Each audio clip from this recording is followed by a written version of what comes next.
Bonsoir à tous. Bienvenue à ce webinaire sur l'antibiorésistance. Merci à tous pour votre présence. C'est le second webinaire proposé cette semaine à l'occasion de la semaine mondiale autour du bon usage des antibiotiques qui a lieu chaque année en novembre. Ces deux webinaires sont le fruit d'un partenariat entre vos URPS et le CRATB Pays de la Loire qui va se présenter dans quelques secondes. Sans plus attendre, je vous propose que l'on commence. Merci de couper vos micros. Si vous avez des questions, n'hésitez pas à les mettre dans le chat et nous les compilerons en fin de présentation. Je laisse la parole au docteur Boutefol et au docteur Cormier. Bon webinaire. Merci beaucoup. Hop, et je vous arrête le partage. Ouais, merci. Alors, hop, normalement ça doit être bon pour vous. Ouais, c'est bon. Tac.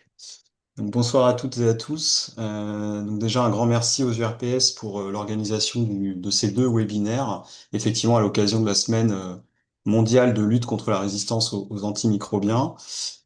Donc moi je suis docteur Willy Boutefol, je suis médecin généraliste et je coordonne avec Hélène Cormier ici présente, donc infectiologue au CHU d'Angers, le centre régional en antibiothérapie.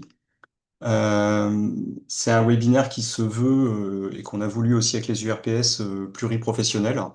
Donc l'idée c'est que à l'issue de ce webinaire, chacun puisse repartir avec les mêmes notions et surtout, on l'espère, avoir le sentiment que tout le monde peut jouer un rôle sur cette thématique. Donc après, comme c'est pluriprofessionnel, forcément, il y aura des parties qui parleront peut-être plus à certains qu'à d'autres. L'idée, c'est peut-être aussi, à l'issue de ce webinaire, de pouvoir creuser certains aspects en fonction des professions. Un tout petit mot donc sur le CRATB, on va pas passer trop de temps là-dessus, mais c'est une structure donc qui est née en mai 2021, une structure publique qui est rattachée au CHU d'Angers, avec une antenne sur Nantes et dont la mission est la lutte contre l'antibiorésistance, principalement par le bon usage des antibiotiques, et ce sur les trois secteurs, donc les établissements de santé, le médico-social, et ce qui nous intéresse ce soir, et même le plus gros morceau finalement, qui est le secteur de ville. On a donc une équipe qui est pluripro, hein. On a des pharmaciens d'officine, pharmaciens hospitaliers, infirmières, médecins généralistes, infectiologues, ce qui permet aussi d'amener une certaine richesse dans les actions proposées. Et on s'adresse aussi bien aux professionnels de santé qu'aux usagers. On a un site que vous connaissez peut-être, qui est en fait la prolongation de l'entité historique qui s'appelle Medcal. Et je vous invite à y aller. On va présenter quelques documents ce soir hein, que vous pourrez retrouver sur ce site. Donc ça, c'est la partie plutôt coordination régionale et stratégique, et on s'articule avec des équipes locales, globalement en fait une par département, qui sont les équipes d'infectiologues historiquement déjà bien implantées et qui donnent les avis téléphoniques pour les prescripteurs, qu'ils soient hospitaliers ou les prescripteurs de ville. Donc ces équipes se sont, on va dire, un petit peu plus formalisées depuis la création du CRATB. Maintenant, elles s'appellent équipe multidisciplinaire en antibiothérapie, EMA. Et toutes ces équipes maintenant se sont dotées de la plateforme de téléexpertise OmniDoc que vous pouvez utiliser pour demander les avis, notamment non urgents. À côté de ça, ces équipes, elles accompagnent aussi les projets du CRATB sur le terrain.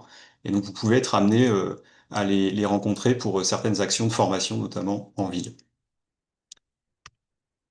Hélène, je te laisse la parole pour dire un mot sur l'antibiorésistance. Oui, je disais, donc semaine mondiale de l'antibiorésistance, cette semaine, Je remets qui le nous partage. ouais, Hop, j'ai plus les diapos, c'est qui est bon. l'occasion pour nous, CRATB, d'essayer de mettre un peu en lumière cette thématique qui est le fil rouge, qui guide nos actions, accompagnés par, nos partenaires CEPIAS, Omedit et puis le ministère, pour essayer d'améliorer l'usage des antibiotiques dans les 3 secteurs de soins, comme Willy le disait. Donc, je vais passer assez rapidement sur des notions d'introduction d'antibiorésistance. Qu'est-ce que c'est?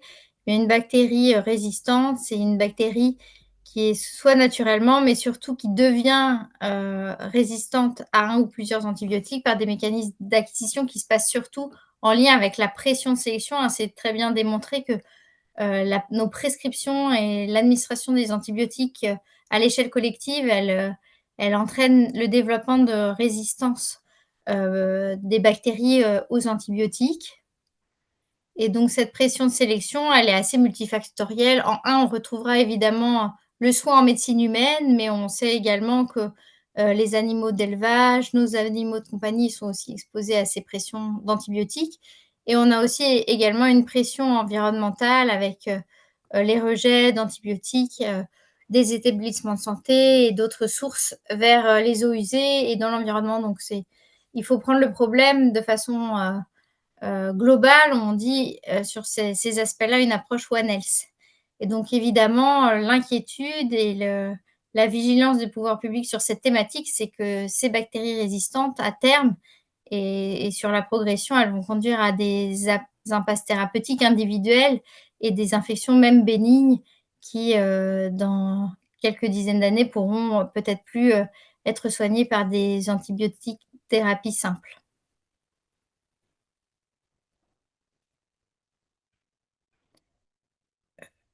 Dans ces mécanismes de résistance, en dehors de One Health, évidemment, il y a tout le secteur soins, hospitalier qui est aussi, dans les activités. La transmission croisée, au niveau de l'environnement, les pressions de sélection antibiotique, l'hôpital et les structures d'accueil, de personnes âgées dépendantes constituent un peu des points rouges, des hotspots de génération de l'antibiorésistance. Et effectivement, les projections sont assez pessimistes, hein, c'est une thématique qui est pas forcément très abordée, dans les médias, dans la presse, pas forcément beaucoup relayée. Je ne sais pas si vous saviez que cette semaine, c'est la semaine mondiale de l'antibiorésistance, mais c'est un sujet vraiment d'inquiétude avec des études récentes, par exemple dans le Lancet qui vient de sortir et qui prévoit, un poids de l'antibiorésistance dans la mortalité humaine qui est pas du tout négligeable puisque les projections seraient de 39 millions de morts entre 2025 et 2050 en lien avec cette problématique de la résistance aux antibiotiques.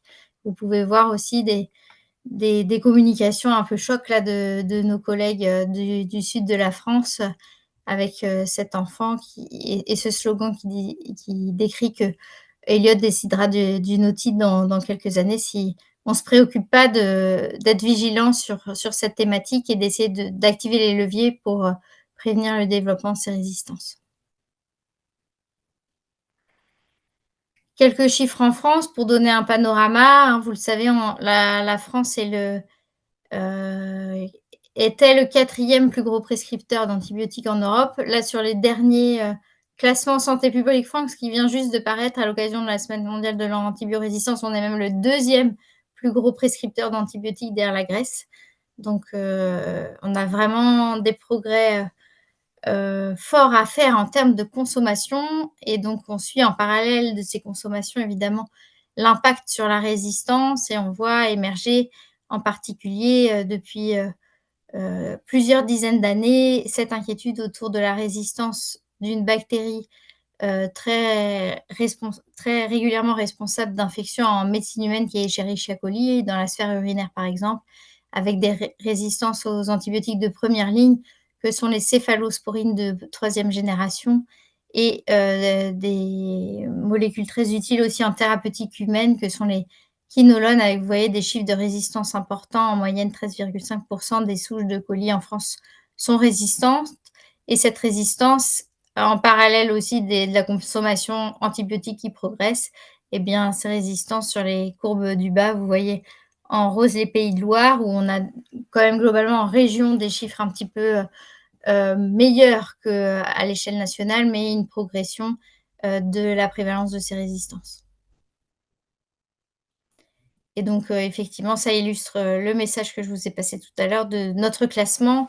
Ça, c'était les données européennes ECDC 2022 et puis, comme je vous disais, les données qui viennent de paraître en 2025 sur les classements récents, nous placent, derrière la Bulgarie et la Roumanie. Donc, en avant-dernier, encore beaucoup de travail sur la thématique, même si en région Pays de Loire, il faut quand même le souligner qu'on a des chiffres de prescription et de résistance qui sont quand même bien meilleurs que certaines régions.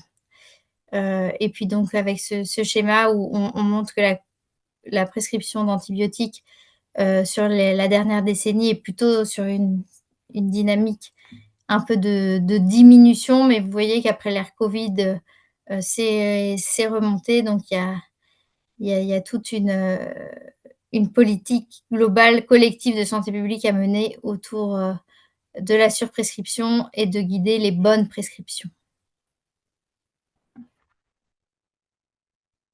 Alors on a parlé voilà, beaucoup la prescription, donc forcément le raccourci est assez vite fait de se dire que évidemment si on veut une bonne maîtrise de l'antibiorésistance, il faut une bonne maîtrise des prescriptions et que donc le levier majoritaire c'est finalement de s'adresser eh bien, à ceux qui prescrivent.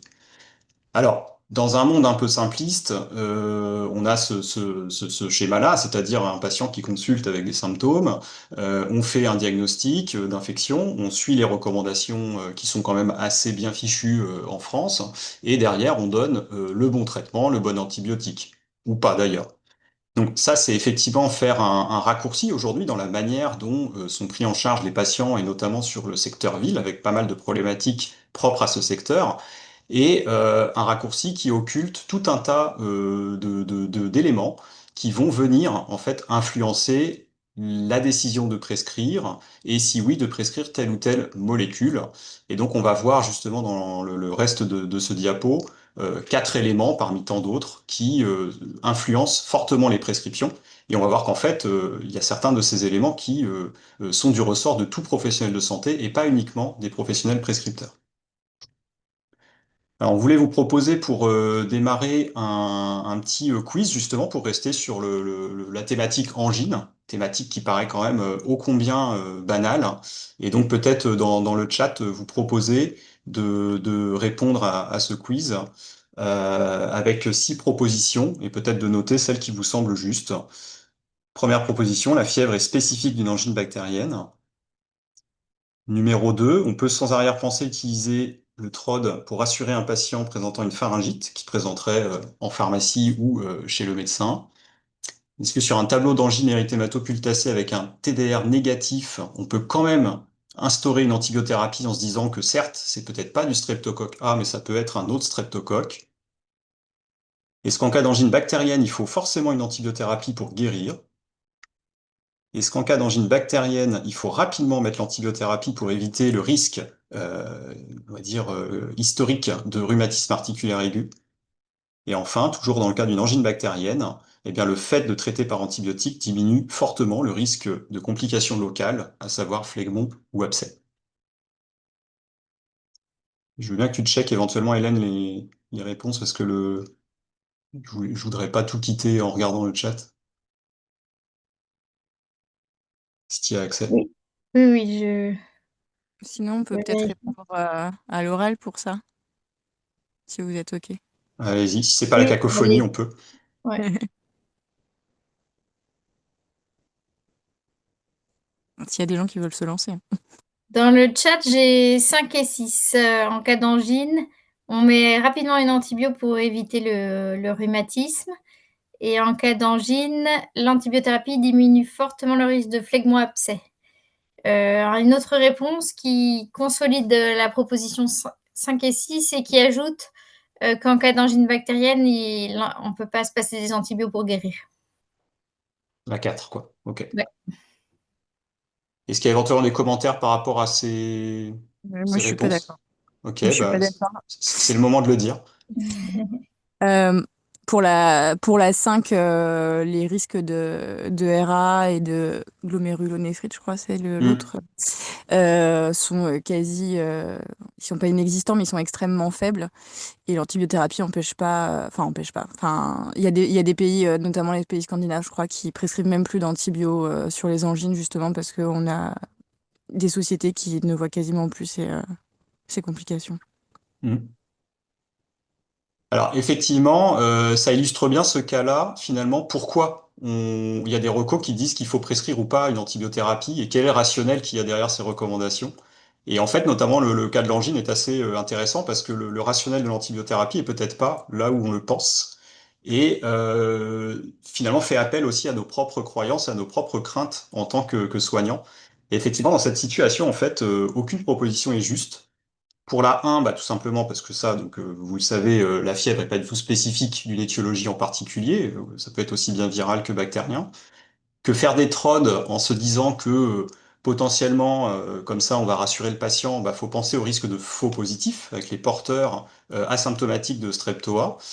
Et donc, quelqu'un qui a une pharyngite peut très bien avoir un streptoa sans angine et va être dépisté positif par le TROD et justifier une antibiothérapie inutile. Donc, la clinique doit guider le TROD et pas l'inverse. Le TROD négatif, alors évidemment, le TROD ne détecte que le streptoa. Donc effectivement, il peut y avoir des angines à strepto non A, mais seul le streptoa entraîne d'éventuelles complications et a ce pouvoir de contagiosité qui justifie l'antibiothérapie. Et donc mettre une antibiothérapie en se disant qu'on va cibler une autre bactérie qu'un streptocoque A n'a pas d'intérêt. Et puis enfin, pour les trois dernières, effectivement, le rôle de l'antibiothérapie dans la guérison est loin d'être une évidence. On peut guérir d'une angine bactérienne, c'est même la règle en fait, hein, sans antibiotiques. Et puis la prévention des complications, qu'elles soient à distance comme le rhumatisme articulaire aigu ou local comme le phlegmon l'abcès, est tout à fait négligeable en fait. L'antibiothérapie n'est pas instaurée en priorité pour cette justification-là.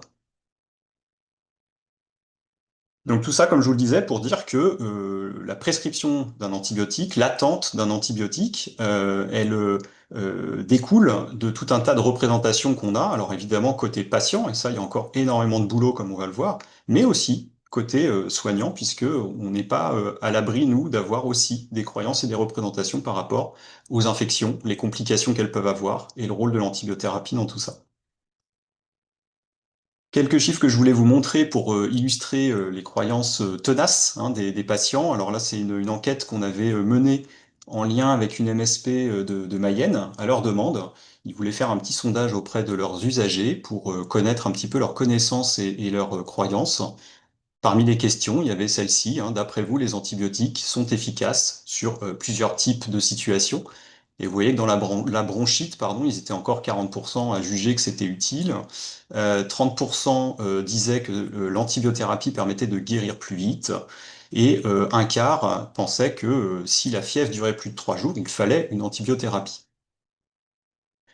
Autre question, hein, de manière générale, si on prescrit un antibiotique pour votre enfant, est-ce que ça vous rassure? Bon, est-ce que ça diminue les rechutes? Pas tellement. Par contre, cette idée là aussi, que ça favorise une guérison rapide et que ça évite les complications. Donc un côté un peu miraculeux hein, finalement de l'antibiotique qui traîne depuis des décennies, mais que on a du mal encore à faire changer. Dernière question dans cette enquête, si pour des symptômes donc de rhume hein, globalement, vous consultez votre médecin, c'est dans quel but? Eh bien, dans cette enquête, évidemment qui était déclarative, hein, donc à prendre aussi avec des pincettes, un tiers disait que c'était pour guérir plus vite, indépendamment en fait de l'attente d'un traitement. 50% pour éviter une aggravation. On retrouve un petit peu les mêmes items que sur la question de l'enfant juste avant. Et seulement 5% déclarent que s'ils consultent, c'est dans l'attente d'un antibiotique. Donc, encore une fois, c'est du déclaratif, mais il y a d'autres études un petit peu plus solides qui vont dans ce sens-là, de qu'est-ce que nous, en tant que soignants, on pense que le patient attend d'une consultation et qu'est-ce que le patient attend réellement.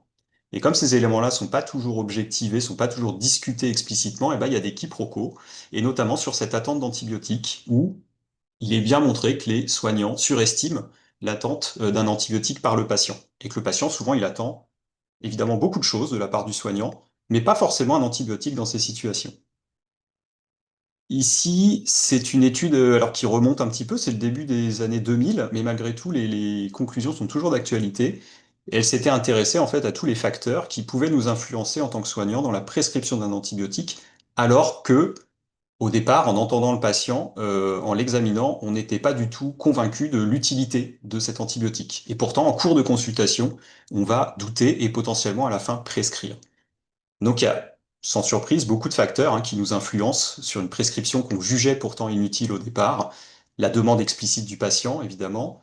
Le fait qu'il y ait eu des échecs par le passé, hein, typiquement le patient qu'on n'avait pas traité, par exemple, pour une sinusite, qui revient pour une sinusite, ça va être plus compliqué de se passer d'un antibiotique. Le patient qui s'est automédiqué et qui a commencé son traitement.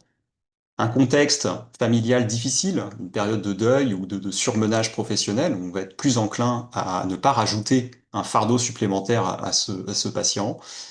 La demande de fin de consulte, hein, c'est un renouvellement, mais en fin de consulte, la main sur la porte, on va vous demander un antibiotique pour une infection voilà, un tableau qu'on va pas avoir le temps de bien examiner, de bien argumenter. Les reconsultations, quelqu'un qui tousse, qui vient vous voir 3 fois, bah forcément à la troisième fois, vous êtes plus à risque de prescrire un antibiotique. Et puis enfin, les 4 derniers qui sont des éléments plus subjectifs, liés au médecin et à sa perception du risque chez le patient. Classiquement, le patient qu'on juge vraiment comorbide, très à risque de complications, eh ben, on va avoir plus tendance, logiquement, à le traiter que le patient en bonne forme. Et puis également le doute, hein, sur l'origine virale ou non du tableau. Et notamment, là, c'est le cas des otites, hein, où clairement, toujours, on a un doute sur le bon diagnostic. Et donc, derrière, c'est un doute qui favorise la prescription d'antibiotiques. Ce qui était intéressant dans cette étude, c'est qu'ils se sont pas arrêtés là. Ils ont aussi proposé des stratégies pour ne pas prescrire, qui paraissent plutôt simplistes et pourtant qui, bah, en fait, sont du bon sens et qui marchent. Notamment le fait de repérer assez tôt que ça va être un problème, le fait de ne pas prescrire, et donc de s'y préparer. De se dire assez vite que de toute façon on ne prescrira pas pour ensuite préparer aussi une négociation et préparer le patient à la décision finale qui sera la non-prescription. Le fait d'expliciter, puisque comme je vous l'ai dit, il y a souvent des quiproquos dans les attentes du patient et ce qu'en pense le soignant. Et donc le fait d'expliciter finalement, qu'est-ce que vous entendez par j'ai envie d'être remis très vite sur pied, j'ai besoin de dormir. Nous, on va interpréter certaines de ces phrases comme une attente d'antibiotique alors que ce n'est peut-être pas le cas. Et puis enfin, l'examen ritualisé qui est assez intéressant puisque à chaque étape, on va détailler les constantes, on va détailler le fruit de notre examen et ça va préparer le patient à la fin à avoir cette conclusion qui est pas d'antibiotique. Et quelque part, lui, de toute façon, aura été rassuré par les données de votre examen et acceptera plus facilement cette décision. Et ce que je trouve intéressant, c'est qu'en fait, évidemment, là, on parle plutôt côté médical, mais ça peut s'appliquer à tout. C'est-à-dire qu'avec les nouvelles compétences des pharmaciens, notamment sur la réalisation des TROD, on voit aussi arriver ce même type de quiproquo et des demandes parfois de patients de réalisation de TROD pour des situations qui n'en nécessitent pas. Et donc, on peut très bien appliquer les mêmes stratégies pour n'importe quel acte, hein, finalement, réalisation d'un TROD, de demande d'un patient un peu insistant pour un prélèvement, etc. Et donc, pour en revenir à notre histoire d'angine initialement et au vrai faux qu'on vous proposait, pourquoi aujourd'hui en France la stratégie c'est de traiter les angines?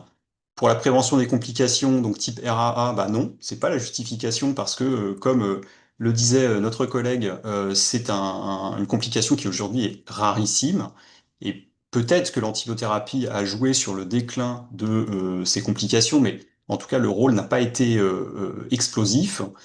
Les complications locales, alors oui, évidemment, l'antibiothérapie, elle prévient ces complications, mais d'une part, ce sont des complications tellement rares qu'il faudrait traiter 4000 patients par antibiotique pour éviter un seul de ces abcès. Donc ça fait quand même un paquet de traitements avec aussi des effets secondaires derrière nécessaires pour diminuer le risque.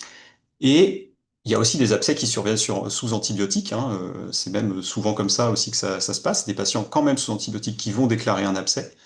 Donc c'est pas non plus la justification. Finalement, la justification, encore une fois, en France, c'est le retour rapide en collectivité. C'est on diminue la contagiosité, l'enfant peut retourner en collectivité, les parents peuvent retourner au travail. C'est aussi bête que ça. Et c'est aussi pour ça que d'autres pays, en effet, ont fait d'autres choix. Et vous prenez par exemple la Belgique, ils ne traitent les angines que sur des critères de terrain et pas du tout sur des critères de streptocoque A ou pas streptocoque A. Donc sur ce premier élément, donc nos croyances et les croyances des patients, c'est important de prendre un peu de recul sur ce côté parfois trop systématique de ces bactériens. Il faut forcément un antibio pour que ça guérisse. En fait, notre système immunitaire, dans beaucoup d'infections banales, même bactériennes, peut s'en sortir tout seul. Donc, il faut relativiser un peu cet intérêt et cette importance de l'antibiotique, tout comme relativiser l'importance de l'antibiothérapie pour éviter des complications dans les infections courantes. En fait, le rôle est probablement beaucoup plus modeste qu'on ne le pense. Et enfin, très important, je pense, ne pas surestimer l'attente d'antibiotiques des patients. Il y a souvent des quiproquos, des interprétations, et en cas de doute, il vaut mieux faire expliciter les choses pour éviter de prescrire en pensant que le patient attend ça, alors qu'en fait, il n'attendait pas du tout ça. 3 documents du CRATB pour aller un petit peu plus loin sur ce sujet, donc que vous retrouverez sur le site. À gauche, c'est justement le rôle de l'antibiothérapie dans la prévention des complications dans les infections ORL. Et puis à droite, c'est l'évolution de l'ordonnance de non-prescription que vous connaissez peut-être, qui indique en fait au patient son diagnostic, la durée attendue des symptômes et pourquoi finalement on ne lui a pas prescrit d'antibiotiques. On sait que le rôle éducatif est très important. En consultation, ils reçoivent beaucoup d'infos. Le complément avec un document qu'ils peuvent relire ensuite à tête reposée, c'est quand même intéressant pour ancrer un petit peu plus les messages. Et à droite, en fait, vous avez une version équivalente, mais plutôt pour les pharmaciens. Alors, donc là, on a vu le côté croyance, crainte. Deuxième élément qui va influencer la prescription, on voulait s'arrêter un petit peu avec vous sur les prélèvements.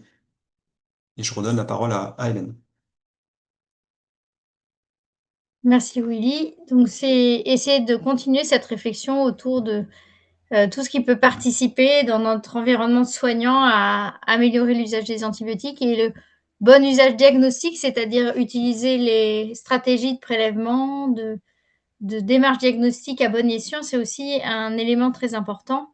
On va l'illustrer par quelques cas rapides sur lesquels je vous laisse réfléchir. Pour le premier, on va être avec Madame B, 23 ans, qui a réalisé un prélèvement vaginal dans le cadre d'un dépistage systématique chlamydia gonocoque. Vous savez, il y a des stratégies de dépistage validées, même chez des patients asymptomatiques sur chlamydia gonocoque, qui peuvent être des bactéries source d'infertilité chez la femme. Donc, c'est validé entre 15 et 25 ans en période de vie sexuelle et en cas de changement de partenaire.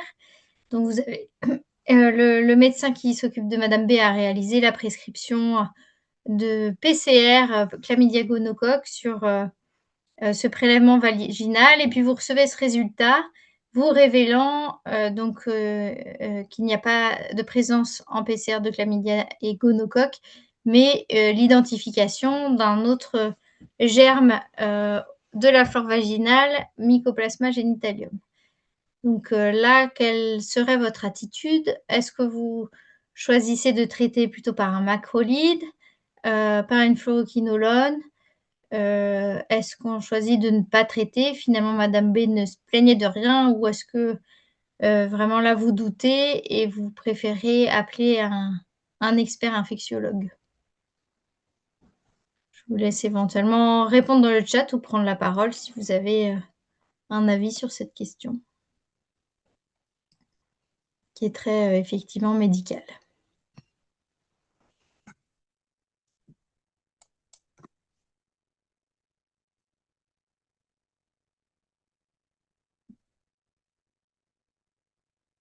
Donc on est d'accord, effectivement, on prescrivait une recherche spécifique chlamydia gonocoque et puis on a ce résultat finalement qu'on n'avait pas demandé au départ. Je vais avancer, je pense que Willy, c'est peut-être toi qui as la main. Donc Mycoplasma genitalium, c'est peut-être un agent que vous connaissez un peu moins, qui a une actualité qui émerge un petit peu en santé sexuelle. Donc c'est un germe qui est responsable effectivement dans une part assez quand même rare des cas d'urétrite qui sont liés donc d'inflammation au niveau de l'urètre chez femmes et hommes, qui sont non liés au gonocoque ni à chlamydia. Et également chez la femme, on peut voir des tableaux de cervicite, donc d'infection du col de l'utérus. Mais surtout, et c'est à noter et à connaître, ce mycoplasma, on a surtout du portage asymptomatique. Quand on dépiste systématiquement des populations à risque jeunes en période de vie sexuelle qui n'ont pas de symptômes, on va jusqu'à 40% de dépistage positif chez ces patients. Avec justement, il fait un peu l'actualité parce que quand on a des authentiques cas d'infection, on a des problématiques de résistance aux antibiotiques de première ligne qui émergent. Avec, vous voyez, 40% de résistance aux macrolides, 15% de résistance aux antibiotiques de deuxième ligne que sont les fluoroquinolones, et plus de 1 mycoplasme sur 10 dans les situations d'infection qui est résistant aux deux familles. Donc des stratégies un peu d'échec. Donc dans ce contexte où la mycoplasme peut être une bactérie commensale, c'est-à-dire intégrer la flore naturelle sans être pathogène ni responsable d'infection, dans ce raisonnement-là, c'est une bactérie qu'il faut donc pas traiter lorsque le patient est totalement asymptomatique. Donc là, on est sur ce cas de choses qu'on n'avait pas recherchées, qu'on retrouve positives et après on se questionne et quelle est l'attitude vis-à-vis d'une bactérie isolée quand c'est pas forcément une situation sur laquelle on est très à l'aise à gérer, on n'a pas forcément cette notion de commensalisme, ça va inciter le prescripteur éventuellement à traiter à tort. Donc c'est voilà, une réflexion sur vraiment pouvoir chercher vraiment ce qu'on a ciblé et pas obtenir des résultats qu'on n'avait pas attendus. Il y a une vraie vigilance et aussi une responsabilité, il faut dire, des laboratoires sur ces thématiques. Là, je vais passer assez vite. C'est vous rappeler les recommandations de traitement, mais encore une fois, ces recommandations de traitement, c'est lorsqu'on a un patient qui a une plainte, une urétrite, c'est des symptômes spécifiques, génitaux, de douleur, de brûlure mictionnelle. Enfin, c'est vraiment un tableau clinique très évocateur et on va chercher le mycoplasme que si la recherche de chlamydia et gonocoque est négative et qu'on veut essayer de voir s'il n'y a pas cet agent qui est responsable de façon plus rare d'infections sexuellement transmissibles. Autre illustration de l'importance du bon usage diagnostique et de l'interprétation qui est parfois délicate des prélèvements, le cas un petit peu épineux des coprocultures, avec le cas de Madame C qui a 72 ans, qui présente des douleurs abdominales chroniques et fluctuantes, avec un tableau un petit peu atypique de selle molle, mais pas toujours franchement diarrhéique. Elle a pour antécédent un diabète, une hypertension. Sinon, sur le plan de l'état général, elle reste vraiment rassurante, avec un bon appétit. Elle n'a pas perdu de poids. Vous ne savez pas trop comment l'aider. Elle est quand même un peu gênée par les symptômes. Donc, pour essayer d'avancer, de trouver une solution thérapeutique, une coproculture est prescrite, qui va isoler, vous voyez, par une recherche en biologie moléculaire, on est toujours sur la PCR actuellement, un agent infectieux qu'on appelle Blastocystis hominis. Quelle est votre stratégie dans ce cas? Est-ce que vous traitez par antibiotique avec du métronidazole? Est-ce que vous choisissez de temporiser, de ne rien faire ou est-ce que vous prenez un avis?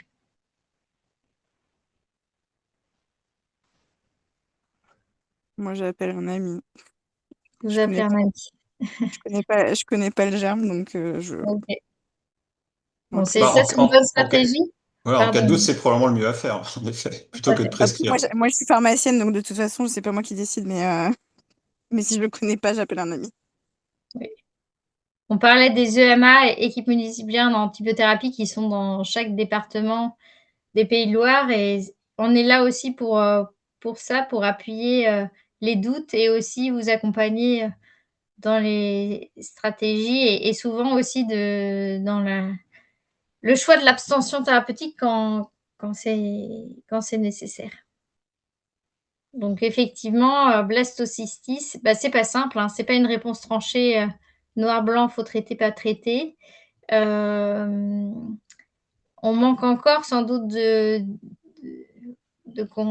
conclusions, de littérature scientifique très claire sur le sujet. On avait fait un petit travail parce que c'est vrai que la coproculture, c'est un test diagnostique qui est quand même beaucoup utilisé au quotidien, hein. Qui ne voit pas des patients avec des troubles digestifs un peu chroniques. Il y a une pathologie très courante qui est la colopathie fonctionnelle, qui peut conduire à la réalisation d'examens de selles pour qu'on essaye justement d'apporter des réponses thérapeutiques aux plaintes des patients, qui génèrent donc, vous voyez, plus de 45 000 coprocultures en 2023. Il y a une prescription d'antibiotiques ou d'antiparasitaires dans moins d'un tiers des cas, hein. Dans les antibiotiques, on va surtout retenir un anti-anaérobie, le métronidazole, qui a une activité très efficace relativement efficace sur les protozoaires qu'on peut isoler dans les selles et donc qui est prescrit de façon assez fréquente, mais avec comme tout antibiotique, un impact évidemment sur les microbiotes. Et puis ce qu'on voit aussi récemment, c'est l'implantation des nouvelles techniques de biologie moléculaire dans l'analyse des selles. Et donc c'est vrai qu'on voit, et on est beaucoup sollicité pour ça en tant qu'infectiologue, ces PCR vont identifier des pathogènes de façon très sensible qu'on identifiait peut-être un peu moins avec les stratégies de coproculture classiques antérieures. Donc ils vont questionner de plus en plus les prescripteurs qui demandent ces examens. Et effectivement, la littérature, enfin, il y a eu pas mal de travaux sur le sujet de la pathogénicité du blastocystis hominis, et c'est très peu tranché. On a une très grosse commensalité, un portage dans la population générale qui peut aller jusqu'à 30% sans aucun symptôme. Donc, ce sont des arguments forts pour se dire il y a pas forcément de pathogénicité. Peut-être certains sous-groupes ou sous-types de blastocystis qui pourraient donner une inflammation du tube digestif. C'est pas encore très tranché. En tout cas, il faut pas à réception du résultat, se jeter dessus et démarrer les antibiotiques. Il y a un certain nombre de cas où ça marche pas, puisque de toute façon, c'est pas blastocystis qui est responsable. Il faut aller chercher des diagnostics différentiels à ces troubles digestifs. Et puis, en cas de doute, vraiment pas se jeter sur l'antibiothérapie, temporiser, réévaluer, surveiller le patient. Quand il n'y a pas de perte de poids, pas de signes généraux majeurs, il n'y a vraiment aucun argument pour dégainer une antibiothérapie en urgence. Et on a d'autres pathogènes isolés par ces PCR très sensibles, une bactérie qui s'appelle Aeromonas, d'autres protozoos comme Dientamoeba fragilis qui posent des mêmes soucis diagnostiques et qui sont responsables, même si on n'a pas d'études de grande ampleur qui chiffrent en France, mais probablement d'une utilisation importante et peut-être non justifiée du métronidazole dans beaucoup de situations. Et enfin, pour terminer l'illustration des démarches diagnostiques, on terminera par un cas infection peau et tissu mou avec ce patient plus âgé, 84 ans. Vous connaissez bien ces profils de patients qui ont des ulcères sur insuffisant veineux. C'est une situation fréquente en clinique, deux membres inférieurs. Il est par ailleurs diabétique. Puis depuis quelques jours, les ulcères coulent plus, ils sont plus malodorants et il y a un écouvillon cutané qui est réalisé au domicile du patient et qui isole ce germe que vous pouvez voir, Pseudomonas aeruginosa, autrement appelé pyocianique, dont l'antibiogramme vous est présenté sur la diapositive. Est-ce que vous traitez de façon systémique avec une ciprofloxacine péros dans une suspicion d'infection cutanée? Est-ce que vous prenez plutôt une stratégie d'antibiothérapie topique par la mupirocine? Est-ce que vous ne traitez pas? Ou est-ce que vous demandez à nouveau à un ami type infectiologue, par exemple?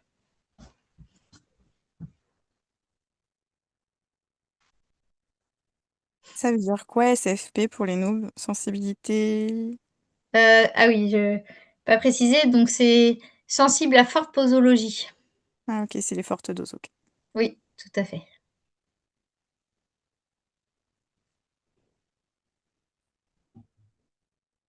Vous hésitez?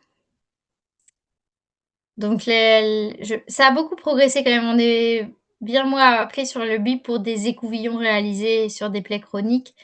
Effectivement, faut quitter un petit peu cette vision d'organisme humain stérile, hein, de toute façon, où qu'on prélève, la gorge, la peau, les ulcérations, on aura toujours une flore commensale présente. Ça fait partie des microbiotes de l'organisme humain. Donc, ces prélèvements réalisés, ils ne sont pas anodins puisque de toute façon, on isolera toujours quelque chose. Donc, quand ces prélèvements sont prescrits, il faut vraiment qu'il y ait une justification qui soit basée sur une infection. Là, y a-t-il une description de grosses jambes rouges aiguës avec de la fièvre, de recrudescence de douleur? A priori, non, c'est juste un peu plus malodorant et ça coule. Bon, comme une évolution d'une plaie colonisée, hein, on va dire. Donc, jamais on écouvillonne. dans de rares cas, quand vraiment on a une collection bien constituée avec un abcès, un prélèvement noble à l'aiguille peut être envisagé et ça va guider la stratégie antibiotique, mais une plaie à l'air, non, ça va être vraiment colonisé par toute une flore polymorphe qui ne sera pas interprétable et qui ne guidera même pas l'antibiotique si jamais ça devait se surinfecter authentiquement avec des signes de dermohypodermite. Donc l'antibiothérapie générale, comme je le disais, sera vraiment réservée au cas d'érysipèle franc. Et puis pour toutes les autres situations où on sent que ça se dégrade un peu, mais pour l'instant on n'a aucun élément d'inquiétude périlésionnelle, eh bien on surveille, on rapproche les soins. Éventuellement, le cas échéant, on demande aux experts qui nous accompagnent dans les stratégies de plaie chronique, mais la solution n'est pas du tout de dégainer les antibiotiques, ça n'améliorera en rien la situation locale.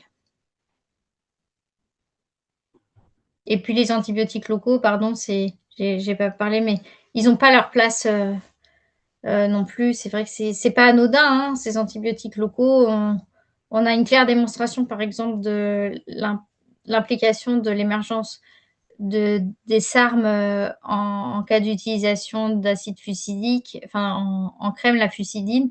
C'est bien démontré. C'est un exemple aussi que ces antibiotiques en crème qui peuvent paraître anodins ont aussi un impact sur la résistance aux antibiotiques. On a actuellement aussi à Angers un cas récent de furunculose avec un staphylocoque résistant à la mupirocine. Donc, c'est vraiment des stratégies de traitement qui sont à réserver pour des cas très précis. En tête, j'ai éventuellement l'impétigo, mais ça ne doit pas être utilisé pour d'autres indications.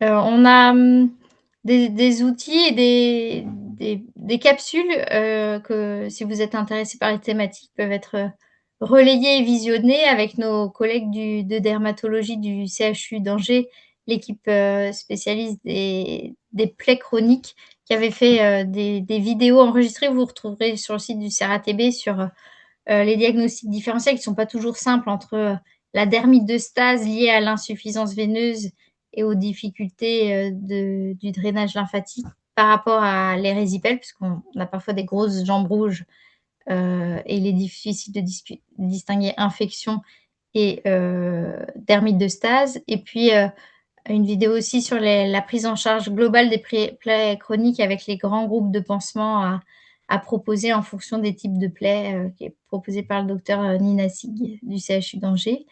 Et puis, une petite actualité avec un webinaire plaie chronique qui vous sera proposé l'année prochaine, le 24 mars 2026, si vous êtes intéressé par ce sujet, avec l'équipe d'experts du CHU de Nantes qui interviendra en binôme médecin-infirmier. Donc voilà, c'est 3 petits cas pour vous illustrer que les prélèvements, c'est pas toujours anodin. On prélèvera de toute façon, on trouvera quelque chose. Donc qu'est-ce qu'on en attend? Est-ce que toujours avoir cette vision de colonisation évidemment possible qui est un concept qui est tout à fait majeur pour se dire qu'une antibiothérapie, ça se prescrit dans une situation d'infection et pas de colonisation. Donc toujours se poser la question de l'indication du prélèvement à ganglion réalisé, parce que quand il revient positif, on est très tenté de traiter. Interpréter en fonction du patient, de sa plainte, de sa présentation clinique et puis effectivement, si besoin, prendre un avis quand il y a un doute. Et j'en profite juste pour rebondir sur une question du chat. Comment joindre les EMA? Sur notre site internet, vous trouverez la cartographie des EMA dans l'espace EMA antibioréférent avec les lignes pour nous joindre, les expertises Omnidoc et les lignes téléphoniques en cas d'urgence, donc en fonction des territoires où vous exercez. Et puis, vous l'avez également, peut-être certains d'entre vous utilisent AntibioClick et la carte régionale Pays de Loire, elle figure aussi sur l'outil quand vous vous connectez en tant que professionnel santé résident exerçant en Pays de Loire.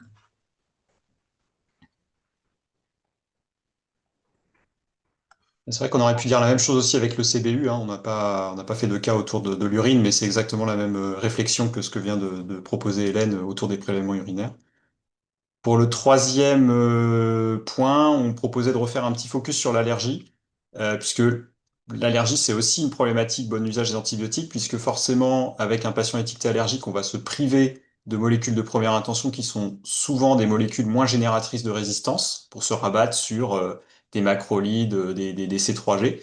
Donc, il y a un vrai enjeu, et là aussi pour tout soignant, de faire attention à ces étiquettes d'allergie chez les patients. Hélène, je te laisse la parole. Je remets le micro, ça sera mieux.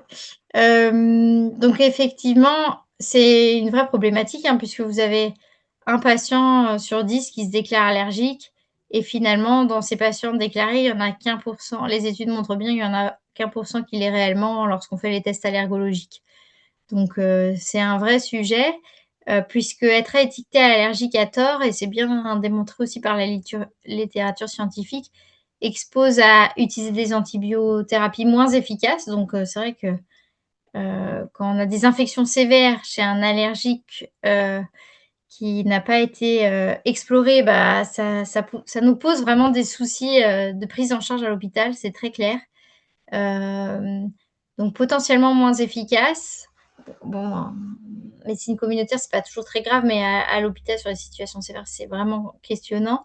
Qui peuvent avoir plus d'effets indésirables, avec un spectre plus large, qui vont avoir des impacts écologiques plus importants au niveau des microbiotes. Donc, c'est vraiment une étiquette délétère quand on raisonne à l'échelle collective sur le bon usage des antibiotiques. Donc vraiment, l'importance, même si c'est évidemment des professionnels qui sont très sollicités, mais d'orienter vers l'allergologue pour pouvoir, désétiqueter, l'allergie. Après, avant l'expertise, nous aussi, on a des petits moyens, de désétiqueter, aborder la question avec le patient, préciser un petit peu, qu'est-ce qui s'est passé lorsqu'il a décrit une situation d'allergie? Puisqu'effectivement, déjà, dans un grand nombre de cas, on va voir rapidement à l'interrogatoire que ce n'est pas une allergie. Il va nous décrire des champignons, des troubles digestifs ou diarrhées qui sont une conséquence, des déséquilibres de la flore intestinale, mais absolument pas une allergie. Quand c'est pas sévère, on est vraiment tout à fait rassuré, c'est pas une allergie. On peut aussi avoir un certain nombre de situations où l'antibiotique, déclaré, responsable de l'allergie a été repris et que tout s'est très bien passé. Donc, c'est là où, nos collègues pharmaciens d'officine peuvent être, heu vraiment aidants dans cette démarche pour savoir, s'il y a eu des ordonnances de prescription récentes, qui sans histoire clinique, de complications ou parfois aussi, le médecin généraliste dans son logiciel patient.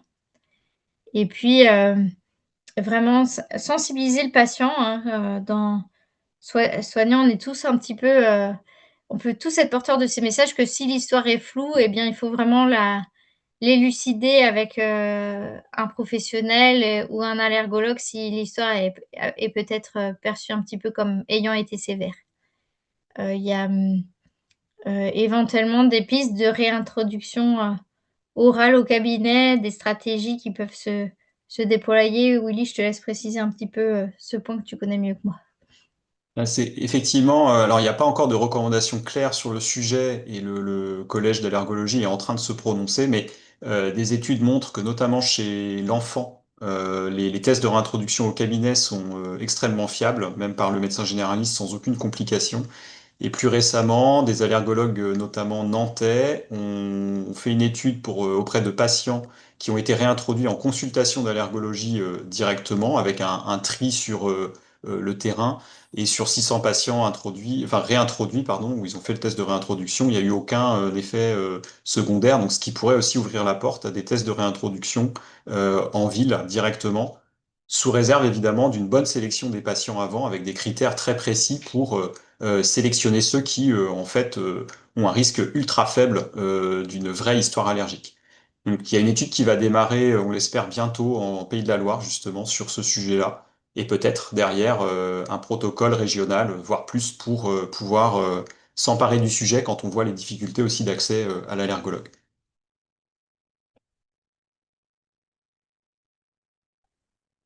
Donc Ce- effectivement, on a des petits outils, aussi, sur ces messages. L'affiche que vous connaissez peut-être, Pénicilline, beaucoup d'allergies, n'en ont pas qui ont eu un vrai succès et qui sont très relayées et très commandées auprès du CRATB. Et puis, une lettre d'actualité un petit peu plus détaillée qui va, si le sujet vous intéresse, sur désétiqueter l'allergie aux bêta-lactamines, qui va un peu plus loin, sur le sujet. Et puis, une lettre, un petit flyer d'infos que vous retrouverez aussi dans la partie, patient du site, medcal.fr du CRATB. Donc effectivement, les messages, c'est que c'est une étiquette qui est largement surestimée, hein. Vous vous rappelez, un patient sur 10 qui se déclare allergique et il y en a qu'1 % d'allergiques. Pas très important de désétiqueter, et ça, c'est pas que la mission du médecin, hein. Tout soignant peut accompagner, la démarche. Comme Willy le citait, on accompagnera, on espère, un protocole régional en ville pour que, essayer que des étiquettes soient retirées dès la pratique en médecine générale.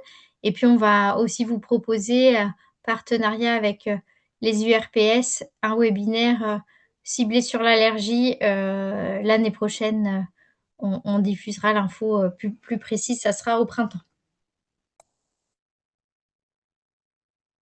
Merci Hélène. Et donc, dernier élément qui influence la prescription, on a voulu faire un petit focus sur l'aspect prévention, qui est encore quand même le meilleur moyen de ne pas utiliser un antibiotique, hein, c'est de ne pas tomber malade. Et c'est peut-être l'élément le plus universel en tant que soignant, où chacun peut vraiment jouer un rôle en sensibilisant, en éduquant les usagers. Alors là, on a plutôt mis quelques outils. C'est un sujet qui est quand même très très vaste, mais vous retrouverez sur le site différents outils.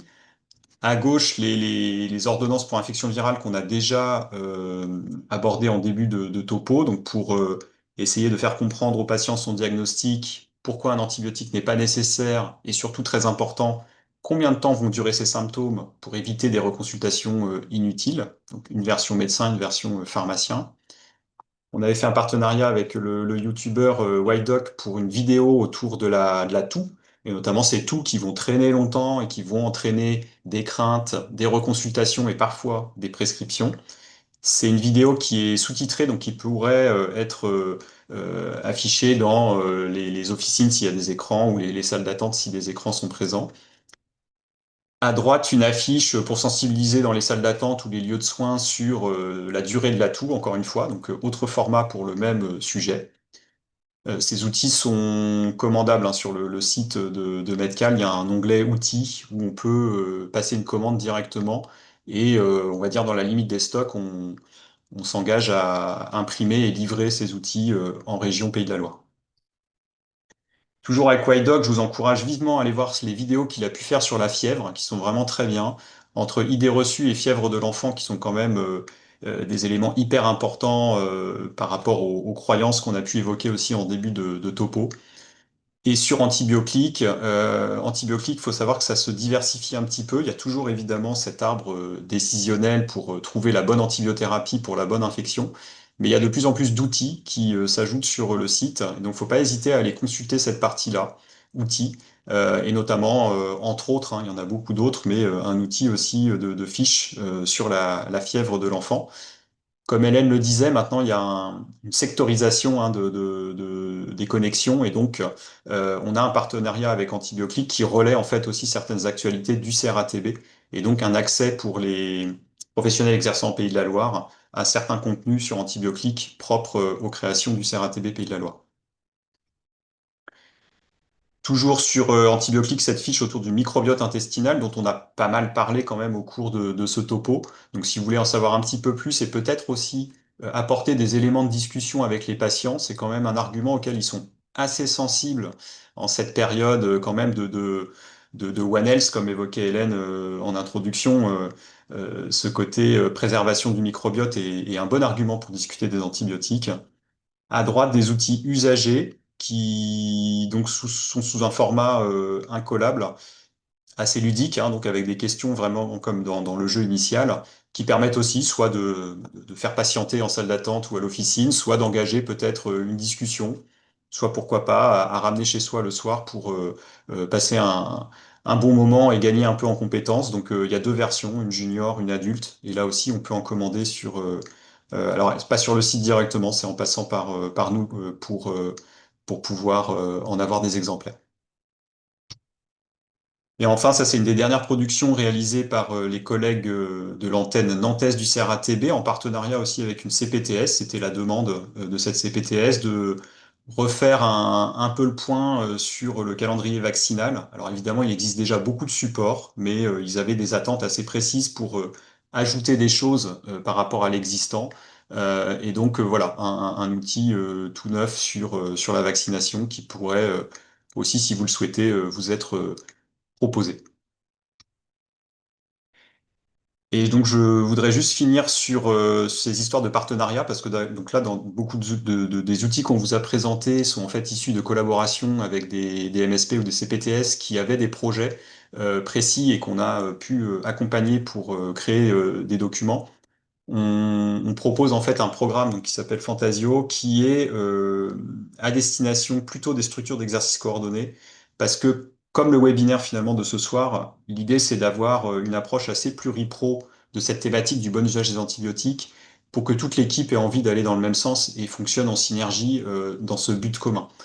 Donc en deux mots, Fantasio, c'est des formations qu'on vient faire sur site, avec deux à trois formations sur l'espace un an et demi dans cette approche pluripro et ensuite éventuellement sur les formations à venir, on peut aussi cibler des thématiques, peut-être aller un peu plus dans le détail sur certains thèmes.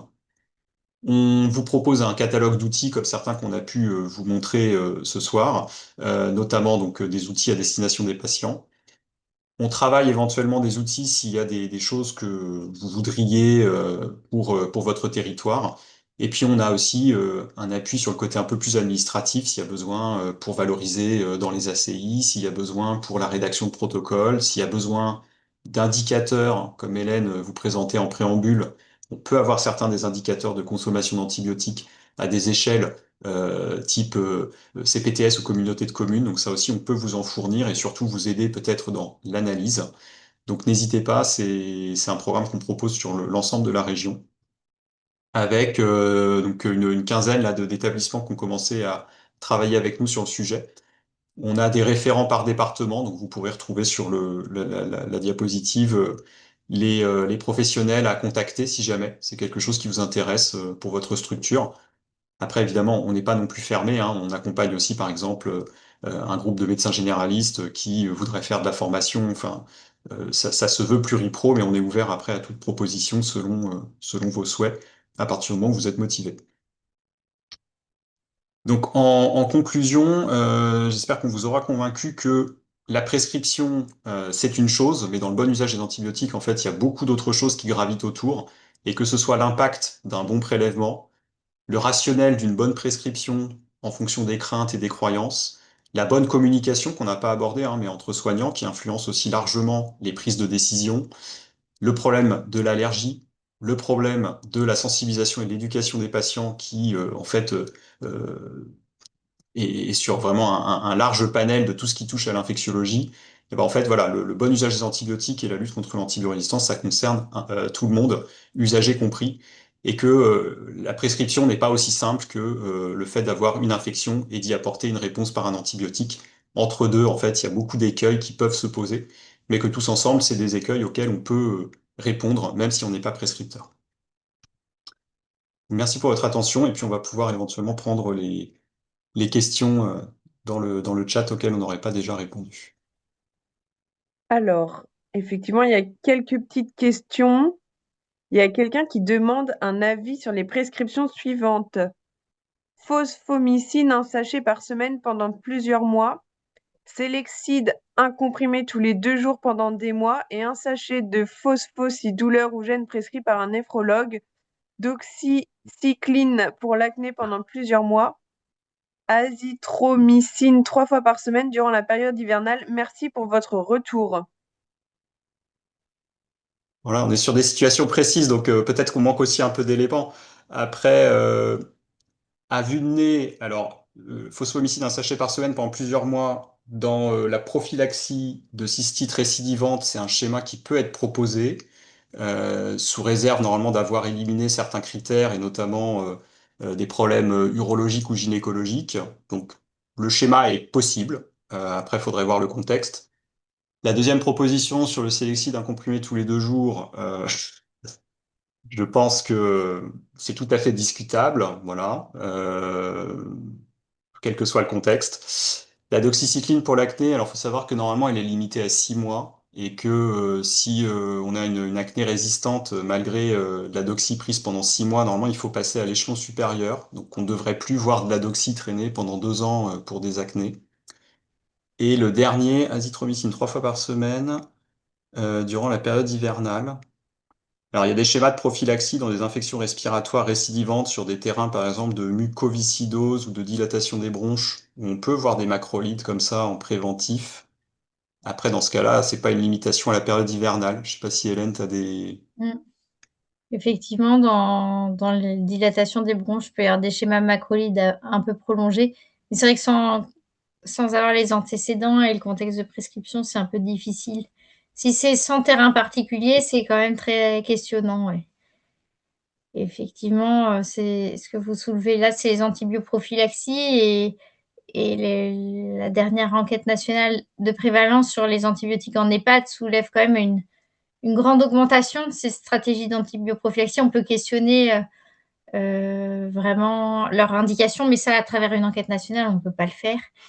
C'est vrai que ces stratégies d'antibiotiques au long cours sur les urines, elles peuvent être validées, mais quand on a vraiment des infections urinaires très, très récidivantes dans l'année, donc il y a des critères objectifs précis qui sont définis pour pouvoir le proposer.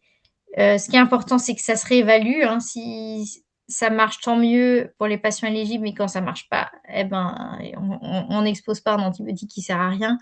Donc c'est vrai que et puis il y a aussi tout un, comme disait Willy, un bilan à mener préalable pour voir si on a des stratégies de prévention efficaces pour éviter juste d'être dans le curatif et de mettre des antibiotiques sur, en particulier les femmes âgées qui ont des problèmes de cystite récurrentes qui peuvent être quand même parfois très invalidantes et altérer beaucoup la qualité de vie.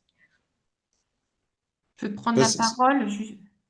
ouais, allez-y, allez-y. Oui, c'était donc effectivement, il y a des cas où c'est plutôt en prévention, sauf que nous, on est quand même confronté à l'indication précise de ces antibiotiques, donc on est sur du hors AMM très souvent.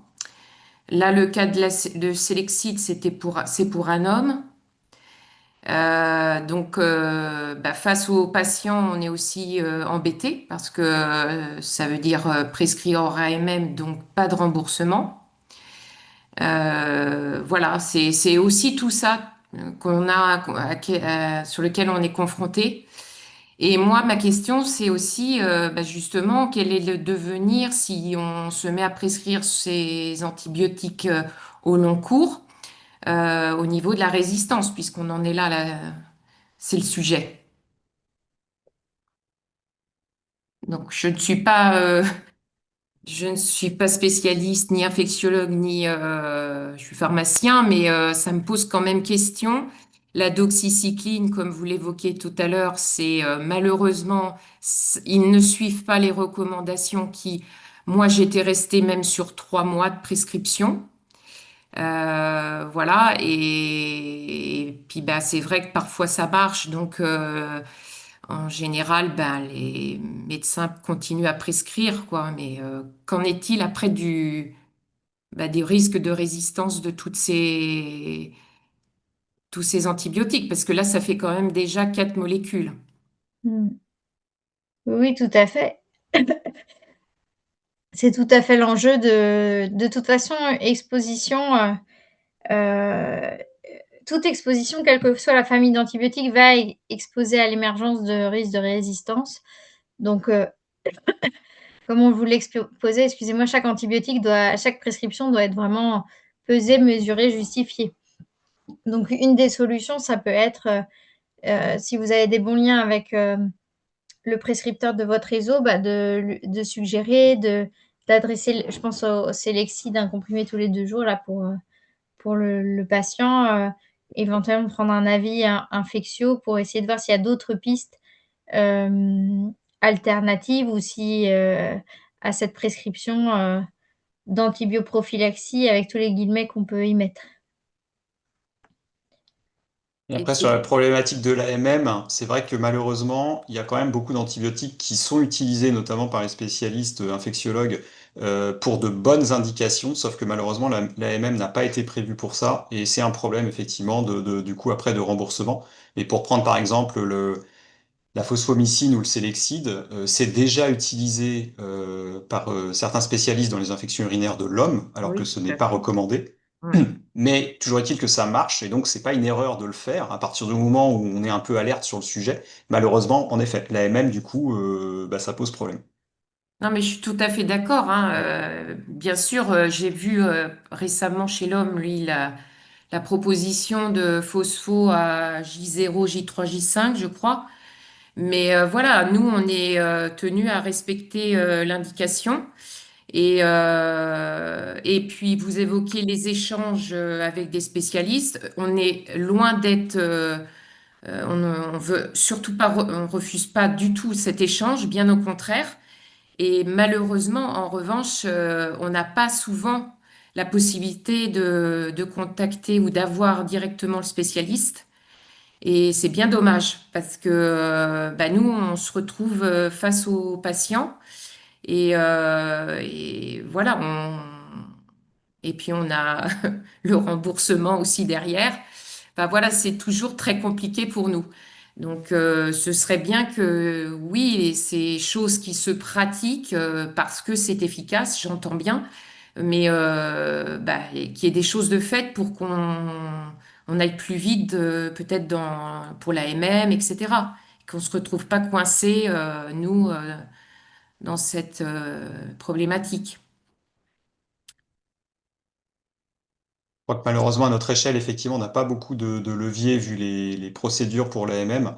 Et non, j'entends tout à fait. Et je ne pense pas qu'il y ait de solution, malheureusement, en attendant une évolution des recommandations. Ça va être le cas, par exemple, pour les infections urinaires masculines, où il va y avoir une validation de ces molécules chez l'homme. Après, voilà, derrière, les recommandations vont peut-être faire évoluer l'AMM, etc. Mais on imagine que ça va être dans des délais très longs. Si je peux me permettre, par rapport au rôle des pharmaciens sur les antibiotiques, c'est vrai que des fois, on se retrouve dans des situations hyper compliquées. Enfin, là, je pense au Selexide tous les 2 jours. Si on n'arrive pas à joindre le spécialiste, c'est vraiment pas cool.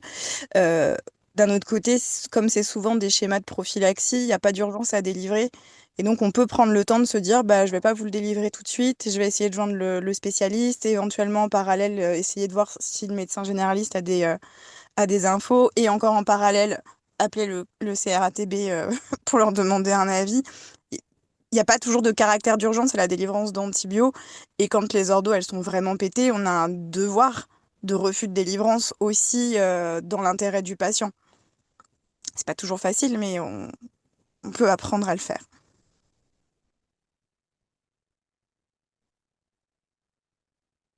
Oui, oui, effectivement. Et ça sera du coup plus l'EMA dans vraiment l'expertise de territoire qui pourra vous accompagner. On a eu encore récemment l'Evoflow 2 grammes, enfin des choses par jour. Voilà, et effectivement, enfin, en dialoguant avec le spécialiste, on a fait changer la stratégie. Il y a aussi effectivement ce levier-là qui est quand même pas négligeable, c'est que parfois en passant par le MA et donc l'infectiologue, bizarrement, la portée du message est tout autre et on arrive à faire changer des choses qui n'auraient pas été possibles malheureusement, hein, si ça avait été un contact direct par le pharmacien notamment. Donc Parce que du coup, les EMA, elles peuvent appeler Enfin, si le pharmacien appelle en disant j'ai un problème avec cet ordo et le spécialiste, il veut rien entendre, les EMA, elles peuvent se dire, bah écoutez, moi je vais l'appeler pour discuter avec lui parce que effectivement, vous avez raison, il y a un problème. si c'est une prescription hospitalière et que ce sont des professionnels qui déjà discutent, je pense que c'est des choses qui sont faisables. Après, évidemment, le MA pourra pas appeler chaque médecin généraliste qui a potentiellement fait une prescription douteuse. Enfin, c'est pas possible. Déjà, de nous solliciter pour savoir si le schéma proposé est rationnel ou pas, on reçoit parfois des demandes de ce type-là. Si on a des éléments de contexte, on peut éventuellement répondre à ça. Après, le contact du prescripteur, je pense que ce sera vraiment au cas par cas en fonction des connaissances des uns et des autres. Enfin, Oui, oui. Après, pour le coup, le contact du prescripteur, je pensais à des spécialistes qui veulent rien entendre et qui sont pas forcément dans leur spécialité et tout ça, parce que le médecin généraliste, Bah, normalement, enfin, les c'est choses- c'est le lot, je pense, quasi quotidien des EMA, en effet, de contacter des prescripteurs en intra-hospitalier sur des prescriptions un petit peu douteuses. Donc, je pense que ça se tente. Et puis des fois, c'est pas. Enfin, moi, je sais que sur les antibiotiques, des fois, moi, mon levier, c'est pas forcément le prescripteur, c'est le patient en fonction de la situation. Quand l'antibio il n'est pas approprié, qu'il y a plus de risques à délivrer qu'à ne pas délivrer, des fois juste d'expliquer les risques au patient, on peut juste convaincre le patient de ne pas prendre le traitement et d'éventuellement prendre un deuxième avis chez un autre médecin en fonction de la situation.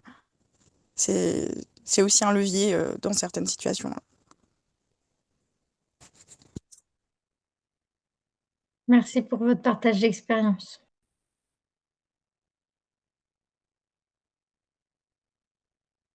Il n'y avait pas d'autres questions dans le chat, juste des remarques. Ce serait très intéressant d'avoir ces tests de réintroduction pour certains de nos patients présentant une infection marquée en dentaire et se disant allergiques. C'est top d'avoir une version pharma de l'ordonnance de non-prescription. Il y a des demandes sur où trouver les documents. Donc, vous avez répondu que c'était sur le site internet du CRATB et que les documents seront envoyés aux URPS pour qu'on puisse les repasser à nos professionnels. Ouais, on vous donnera un peu de documentation éventuellement supplémentaire pour creuser le sujet si ça vous intéresse. On va faire N'hésitez une pas, petite ouais. sélection. Et pour l'aide à la prescription, il y a Antibioclick et Dantibiotique. Voilà les dernières remarques du chat. De toute façon, on va mettre un replay du webinaire. Donc, on le rediffusera sur nos réseaux et puis sur nos sites internet. Il sera accompagné des ressources et puis de toutes les informations dont vous pourriez avoir besoin. Et si jamais il y a des documents qu'on n'a pas mis ou si vous avez besoin de documents complémentaires, vous pouvez soit vous adresser aux URPS, soit directement au CRATB. Ouais, n'hésitez pas. S'il y a des questions sur un point qui n'était pas clair, sur un outil, sur une intervention supplémentaire, sur un sujet précis, que ce soit en distanciel, en présentiel, enfin voilà, vous n'hésitez pas et puis on peut en discuter. Merci beaucoup en tout cas. Merci Merci beaucoup. à vous Merci. deux. Bonne soirée. Au Merci, revoir. bonne soirée à vous aussi.